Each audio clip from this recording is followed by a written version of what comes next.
They called her the woman who could predict death. But what her neighbors didn't know was that Tillie Klimek wasn't predicting it, she was planning it.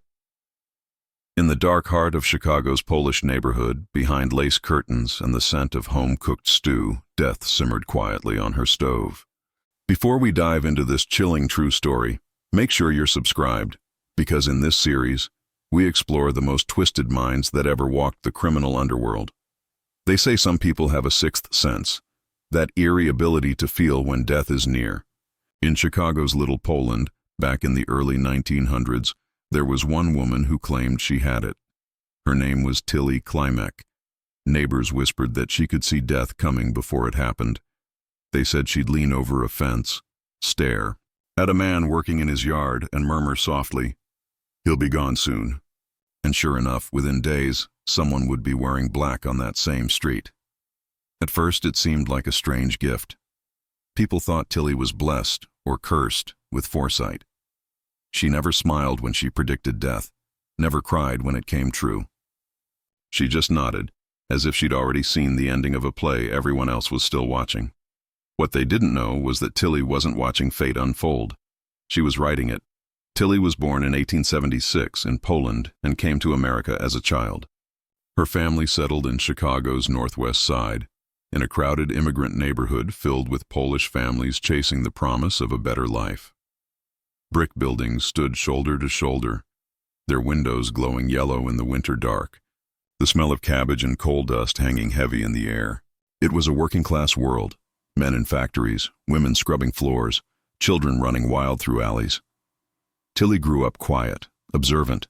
She wasn't the kind of woman people noticed at first glance.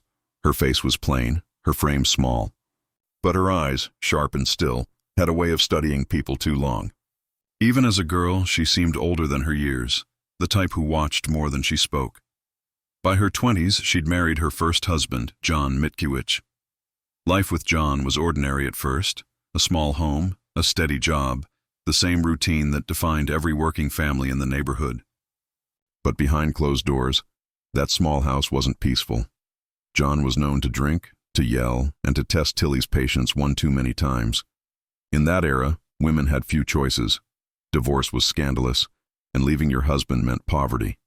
But Tillie wasn't like other women. When she wanted something to end, it ended.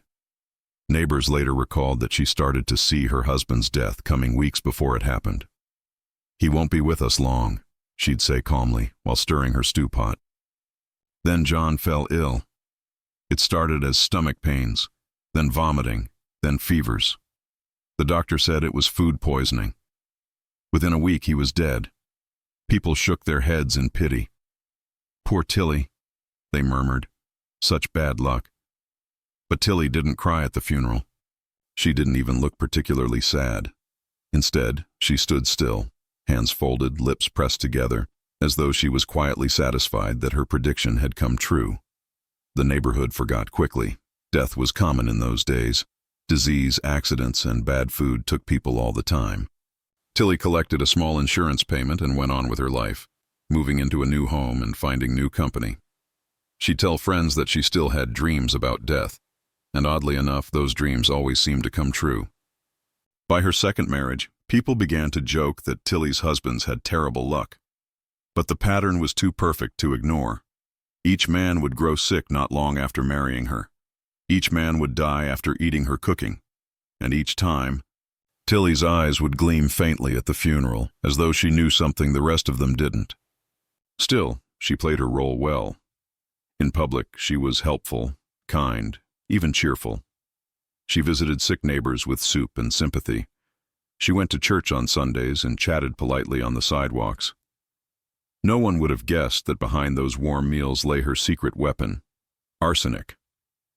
But back then, arsenic wasn't hard to get. You could buy it at the local shop as rat poison. Housewives used it to kill vermin. No one questioned a woman purchasing a packet. Tillie discovered that a little sprinkle in stew or cake worked wonders. The symptoms were common: nausea, cramps, exhaustion. The perfect disguise. She didn't see herself as evil. In her own strange logic, she was simply taking control of her life. Men who mistreated her, annoyed her, or stood in her way were just removed. quietly, efficiently. As the years went on, her so-called predictions became part of neighborhood folklore. Some believed her, others avoided her. There was something unsettling about the way she'd speak so calmly of death, as though it were a matter of household chores. One neighbor remembered her saying, "My husband will not live long." The woman laughed, thinking it was just Tillie's strange humor. 2 weeks later, that same husband was dead. Still, no one suspected foul play. Women weren't seen as killers. Men were the violent ones, the gangsters, the thieves, the ones making headlines. A small Polish widow. She was invisible. That was her greatest weapon, and she used it well. Tillie's small home became a place where laughter and cooking smells masked a quiet horror. Guests would eat her food, unaware that one wrong word, or simply her boredom, could seal their fate. Her calmness was what chilled people most. Even when someone she predicted was dying, she'd visit with gifts, sit by their bedside, and whisper softly, "Don't worry, it will be over soon." By 1914, whispers had started. Too many funerals, too many visions. But there was no proof. The police weren't interested in gossip, and doctors saw nothing unusual in the symptoms. Tillie kept her head down, her tone polite, her hands steady. If anyone grew suspicious, she disarmed them with her warmth. She'd laugh, bake, talk about her garden. The world saw a lonely widow who'd suffered too much. Inside, she was perfecting her art. In those early years, Tillie's world was small. Her kitchen, her street, her community. But within that small world, she held the power of life and death. No gang, no gun, no getaway car. Just a teaspoon and a smile. As she walked through the markets, her scarf pulled tight against the Chicago wind, she blended into the crowd. But to those who knew her best, something about her had changed. There was a glint of satisfaction now, a cold calm that comes only to those who've gotten away with something big. People said Tillie could see when death was coming, but really, it was the other way around. Death came when she decided it should, and as the years passed, her confidence grew. The poison, the predictions, the performance, it all became second nature. The quiet widow from Little Poland had discovered her true calling, and she was only getting started. Her next husband would soon find that out. By the time Tillie Klimek married her second husband, the quiet widow had learned a dangerous truth. Death, when served correctly, could be both simple and satisfying. His name was Joseph Ruxkiewicz, a hard-working man who believed he'd found a steady, gentle wife. Tillie played her part well. She cooked his favorite dishes, smiled when he came home, and walked arm in arm with him down the narrow cobblestone streets of Chicago's Polish district. To the neighbors, they looked content. To Tillie, it was a performance, one she had mastered. But inside her small kitchen, under the soft light of a single bulb, something darker simmered. Tillie had begun experimenting, measuring, adjusting, observing. She'd learned that a pinch too much of arsenic made people violently ill too soon. But the right balance? Oh, it could stretch the suffering just long enough to avoid suspicion. She didn't kill quickly. She cooked death slowly, like a stew that needed patience. At first, Joseph didn't notice the change. His meals were still warm, his wife still affectionate. But after a few weeks, he began to feel weaker, complaining of stomach pains and nausea. The doctor said it was probably spoiled meat. Tillie nodded sympathetically, spooning him another bowl of soup. When the doctor left, she smiled faintly to herself. The illness lingered for days, then weeks. Tillie kept predicting his death, softly telling friends, "Poor Joseph, he won't live to see spring." They brushed it off as her usual morbid sense of humor. Then one evening, Joseph's breathing grew shallow. Tillie sat beside him, holding his hand gently until he went still. She didn't cry. She simply stood, adjusted her apron, and went to prepare tea. The funeral came and went. People offered condolences, and once again, she collected a small insurance payment. It wasn't much, but it was enough. Enough to keep her comfortable, to keep her independence. In a world where women were often powerless, Tillie found power in the most unexpected place. Her kitchen. Her third husband, Frank Kupchik, met her at a church event. He was older, kind, and perhaps a little lonely. Tillie seemed the perfect match, pious, polite, with a soft voice and gentle manners. They married quickly, and she moved into his modest home on Winchester Avenue. But within weeks, the same pattern began again. Complaints of illness, sudden fatigue. Neighbors heard her predicting his death just as she had before. "Frank will die soon," she told her cousin casually, as though mentioning the weather. Her cousin frowned. "Tillie, you shouldn't say such things." Tillie only shrugged. "You'll see," and she was right. Frank grew sicker every day. But something about this death was different. Tillie had become too comfortable, too confident. She began boasting quietly to friends that she knew things, that she could tell when a man's time was near. Her friends laughed nervously. Some avoided her altogether, but no one went to the police. Not yet. After Frank's funeral, Tillie seemed untouched by grief. She wore black, of course, but she walked with her head high, chatting about neighborhood gossip as though nothing had happened. Death no longer disturbed her. It empowered her. Soon she moved on to her fourth husband, Joseph Klimek, the man whose last name she would carry into infamy. Joseph was cheerful, hardworking, and perhaps too trusting. He had no reason to suspect the petite widow who smiled so sweetly across the dinner table. But the pattern began again. The carefully cooked meals, the lingering sickness, the eerie predictions. By now, Tillie had made death her craft. She studied people's reactions, perfected her timing, and took quiet pleasure in the invisible nature of her crimes. The poison left no mark, no sound, no struggle.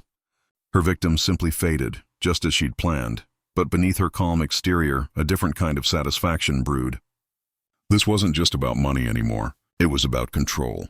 For every time life had cornered her, every time a man had raised his voice or dictated her choices, Tillie had found the ultimate comeback, one that left no argument standing. Still, she was careful.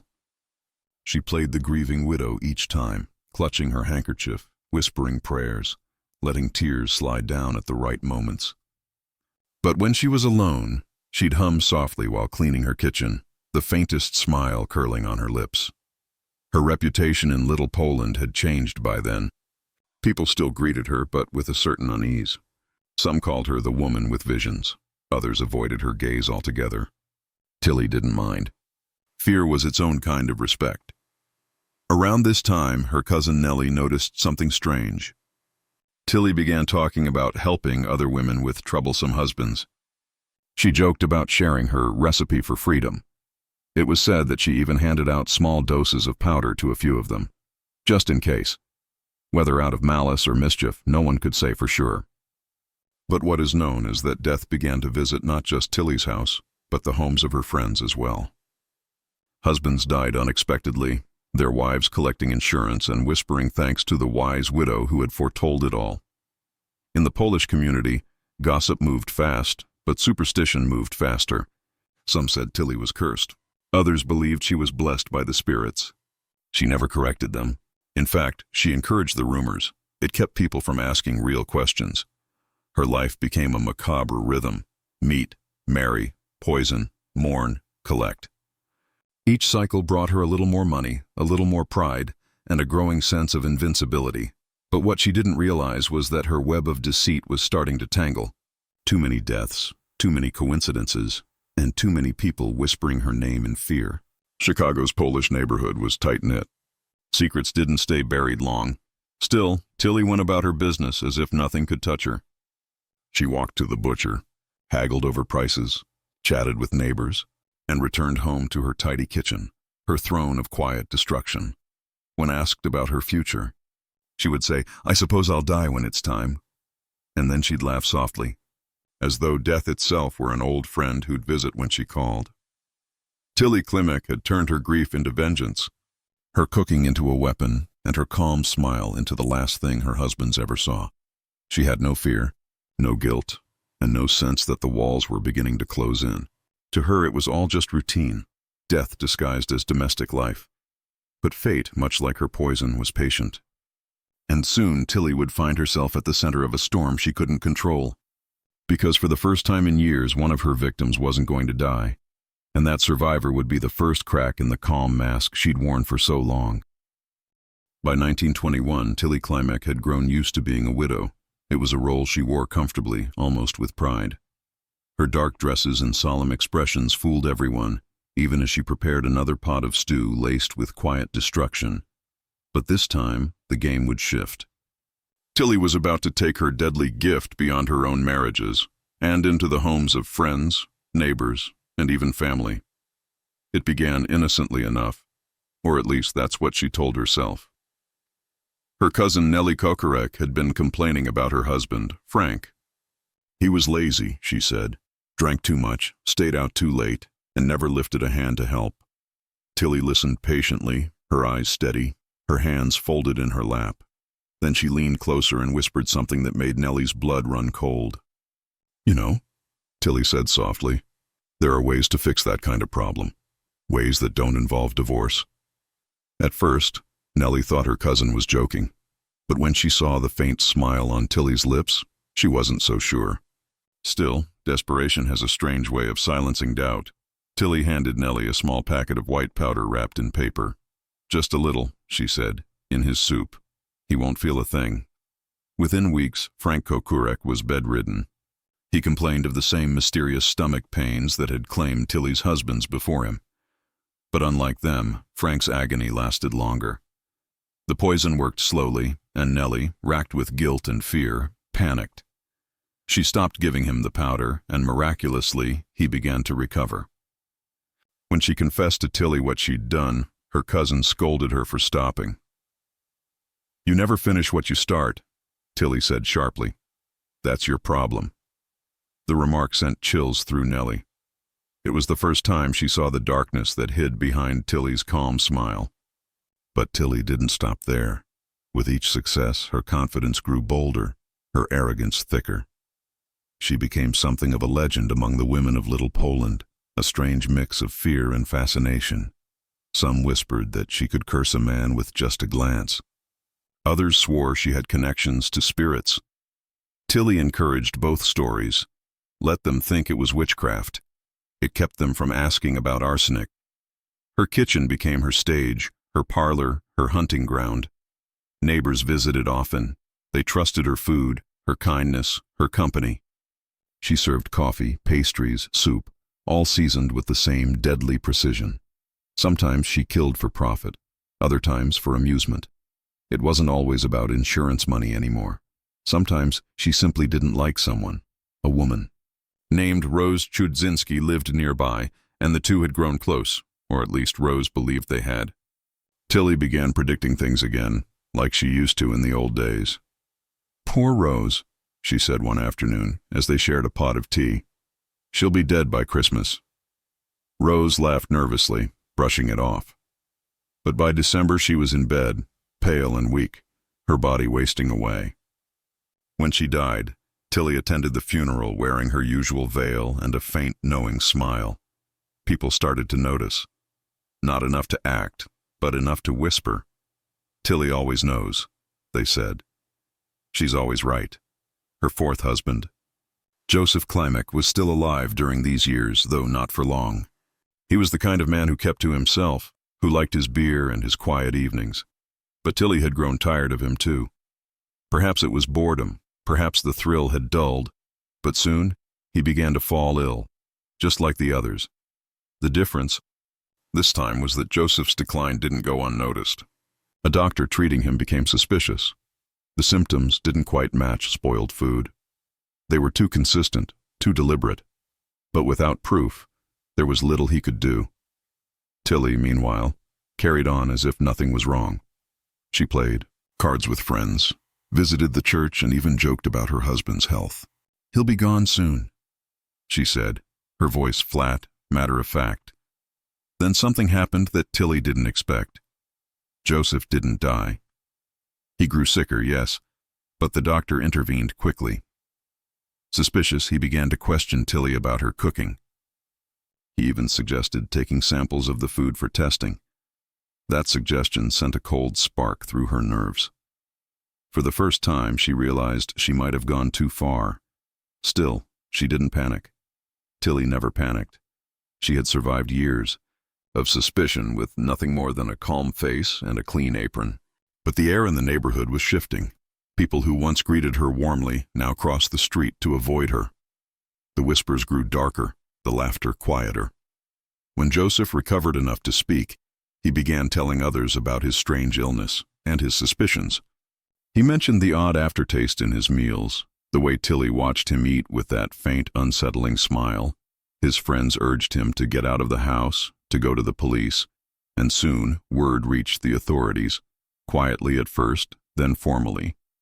Investigators began looking into the long list of dead men connected to Tillie Klimek. They exhumed bodies, ran tests, and found traces of arsenic in nearly all of them. Tillie, of course, denied everything.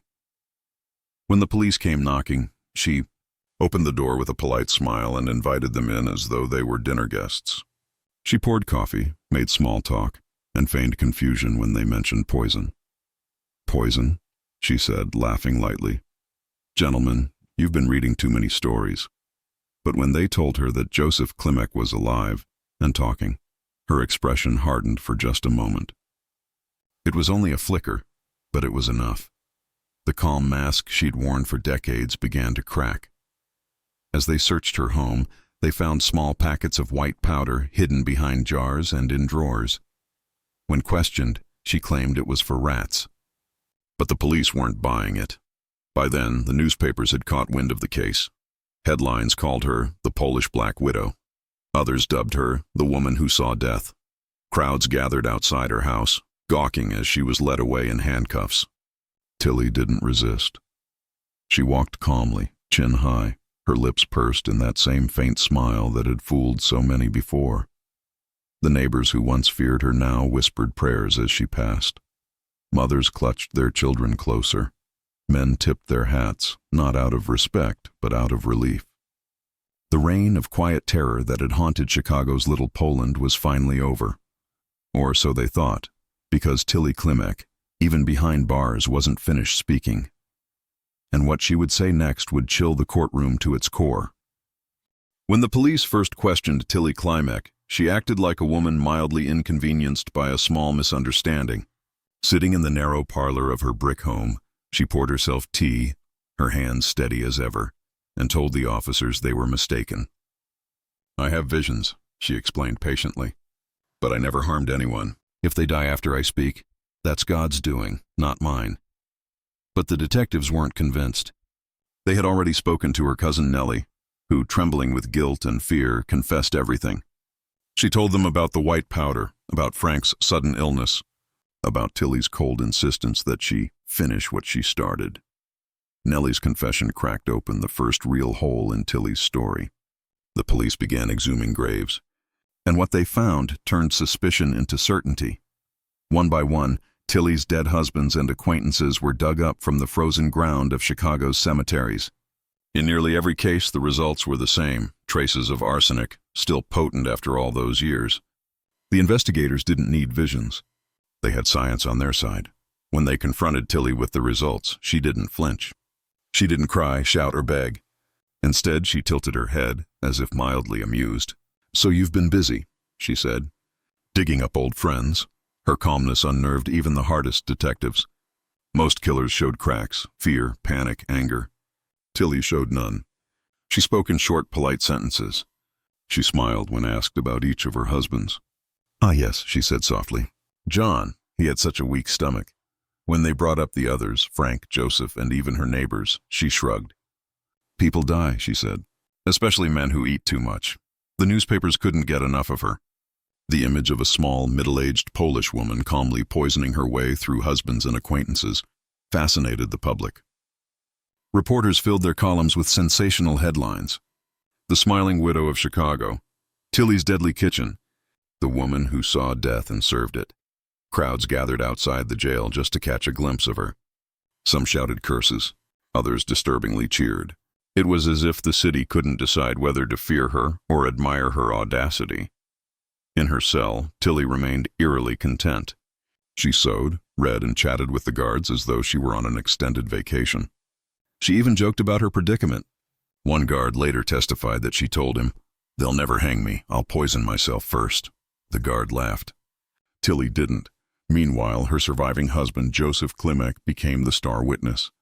He testified from his hospital bed, his voice weak but determined. He told the court about the bitter taste in his meals, about how Tillie would sit and watch him eat, smiling faintly. He described the long nights of sickness, the doctor's suspicions, and the moment he realized that the woman beside him wasn't a loving wife but a silent executioner. His testimony painted a chilling portrait. Tillie didn't act out of passion, jealousy, or rage. Her murders were calculated, methodical, almost routine. Each death had followed the same pattern: kindness, sickness, and quiet mourning. It was domestic life turned into ritualized destruction. In court, Tillie's demeanor didn't change. When the prosecutor described her as a serpent in a shawl, she smirked. When they read the long list of victims, she corrected their pronunciation. The jury watched her closely, searching for signs of remorse, but found only a woman who seemed mildly entertained by the spectacle.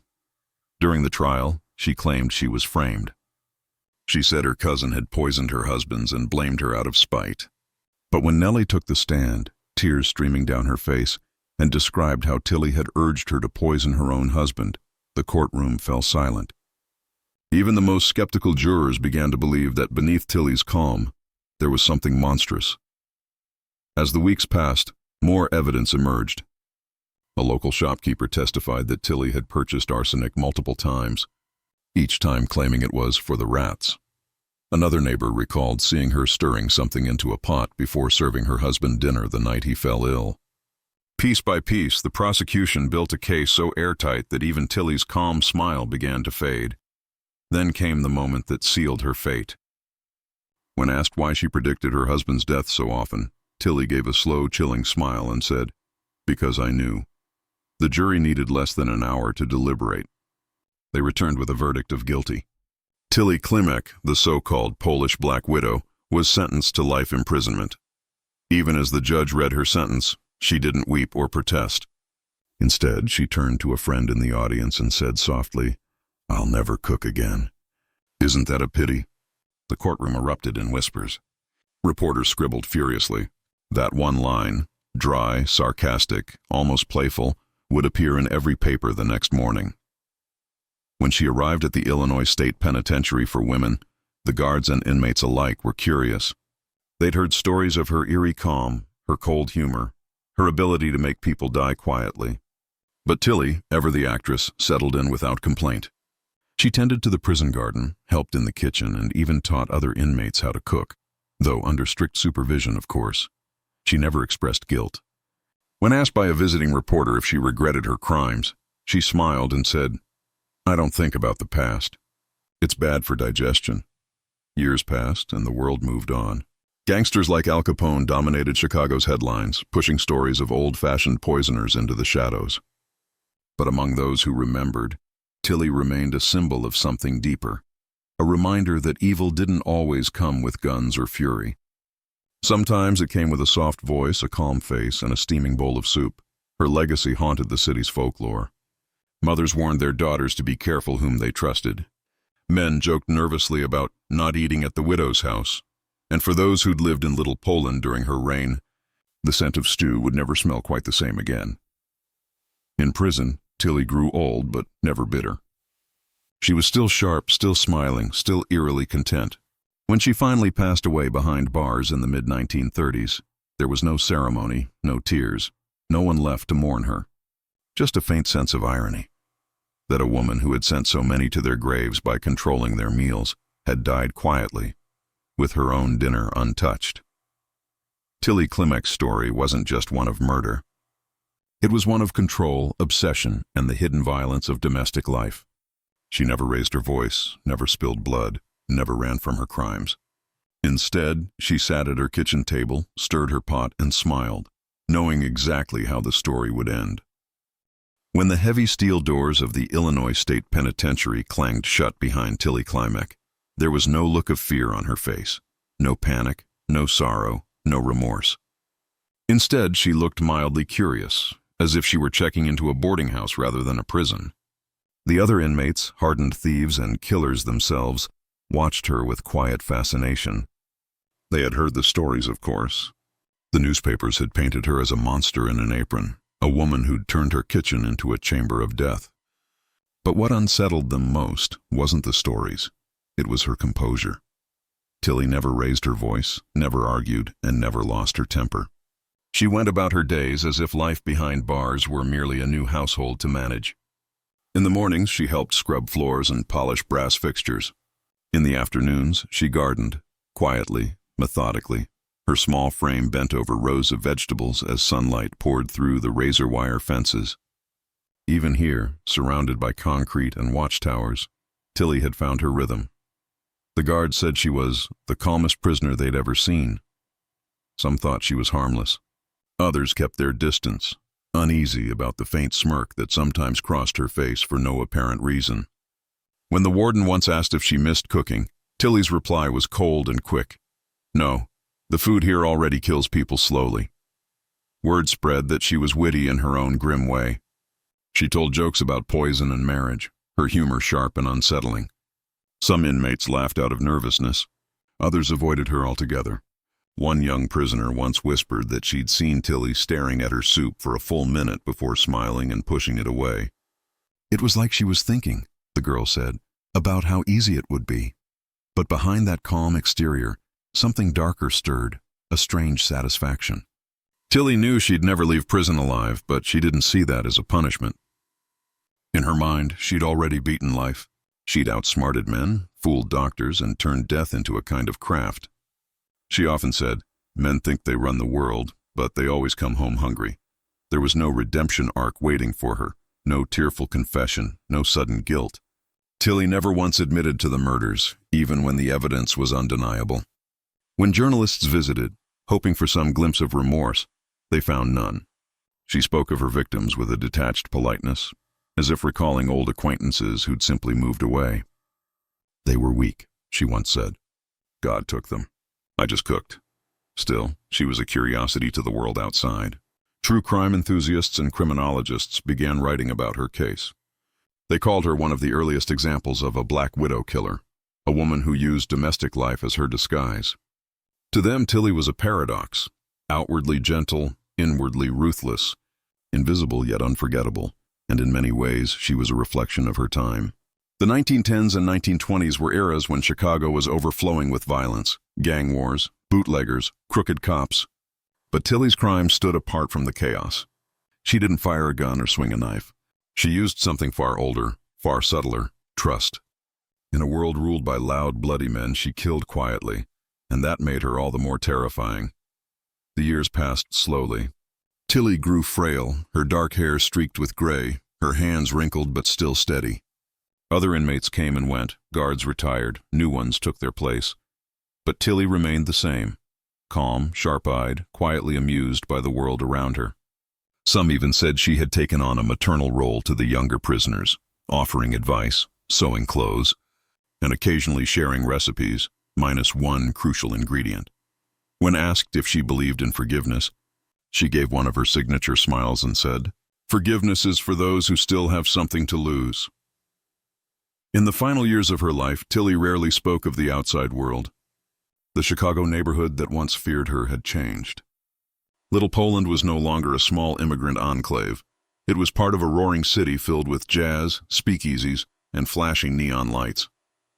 Her old house had been sold, painted over, its history buried beneath fresh coats of paint. But the people hadn't forgotten. Stories about her still passed through families like ghost tales told over dinner. Children who grew up in the neighborhood learned early, never eat what you didn't watch being cooked. Housewives laughed nervously about it. Men joked that at least their wives weren't like Tillie.